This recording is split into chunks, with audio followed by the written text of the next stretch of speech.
But anyway, I digress. I just want to say, the same people that are up in arms about abortion being genocide, you don't hear them say anything about maternal and infant mortality. Black women are dying at 8 times the rate of white women at giving birth. So instead of focusing on the women that says, I don't want a baby, I don't want to carry this infant to term, I'm not having this baby, there are literally millions of women that says, I want the baby, I need the baby, come on, let's baby it up. Why don't you support those women at least first? And those women are dying, trying to give birth, dying on the table. There are so many men left, black men left to raise children alone because the mother of their child died on the table.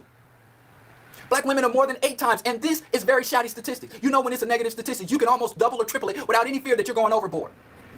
Because they underreport these crimes. So a woman dies giving birth, but they say she died of a heart attack. She died of postpartum depression. So many of the deaths don't get reported as such. And even when they say, oh, these people are dying of cancer, most people die of cancer don't die of cancer. They die of the treatment. They die of radiation sickness. They die of heart failure. So medical statistics and the complexity of epidemiology is somewhat hard. And I know, see, my wife is a researcher.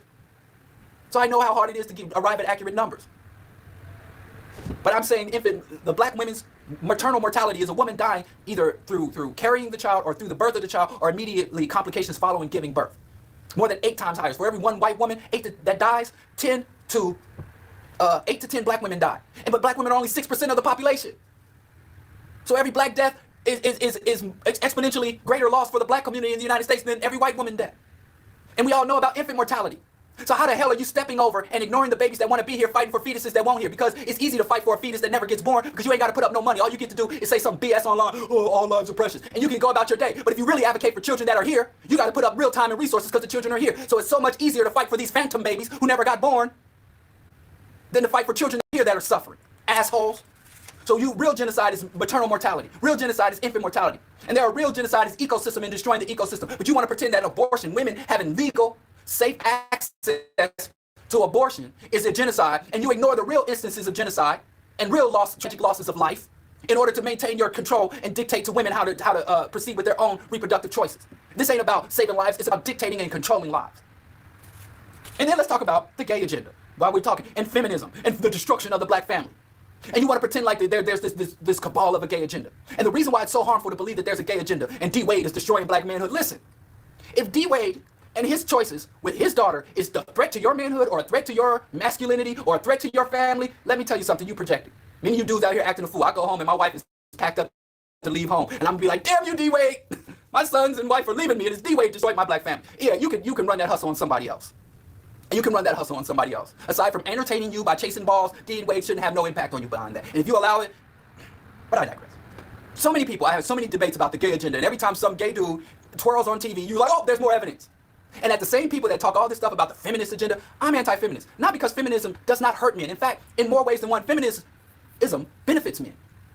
But my problem with feminism is not that it hurts black men or that it hurts the black family. My issue with feminism is, number one, is an integrationist movement. But I don't even know if I need to explain. But again, that's another thing where I can't even talk about feminists because a bunch of misogynists and sexists want to jump on my back like, yeah. I'll literally make a critique about feminism and then some dudes will get on like, yeah, F these bitches. I'm like, yo, what? Really? That's not what I said. So even when in my criticisms of Margaret Sangers and my criticisms of feminism, or even my criticisms of any integrationist movement, including the gay agenda or the gay rights movement, then I get these homophobes and sexists that want to hold common cause with me. Then I'm fighting a two-tier struggle where I got to fight the liberals who want to advocate for these empty movements, and I got to fight the right-wingers and the sexists and misogynists and homophobes on both sides of this. So I'm getting pummeled from both sides when I'm just trying to chart out a factual-based, evidence-based, rational path. But let me just say this. People who talk about abortion as genocide never address infant mortality and maternal mortality and true instances of state-sanctioned genocide. People who talk about the gay agenda, feminism, and the destruction of black family, they don't ever deal with the corporate agenda or the capitalist agenda. They don't deal with privatization, outsourcing, and mechanization of the economy that is really bottoming out and hollowing out black families' viability of people making lifelong bonds and creating functional, vibrant communities. They never deal with that. But again, it's easier to go up against some gay dude that's just trying to navigate his way through the world than bump heads with multinational corporations that you want to work for, that you want to be a part of, that you want to run someday. It's easier to attack some justifiably angry black woman online articulating her pain, talking about she's destroying the black family, this feminist, this, and call her out, than it is to call out powerful white men who are destroying us psychologically, economically, socially, and ecologically. I'm seeing through it. And there are so many. I mean, I'm not even, because I want to share some of this lecture from Du Bois, and I'm going to do that right now. I have to go to the Du Bois lecture. But just think about anything that you think is a threat, anything you hear commonly articulated as a threat. And I also wanted to talk about, I don't have the time, but Trump's budget came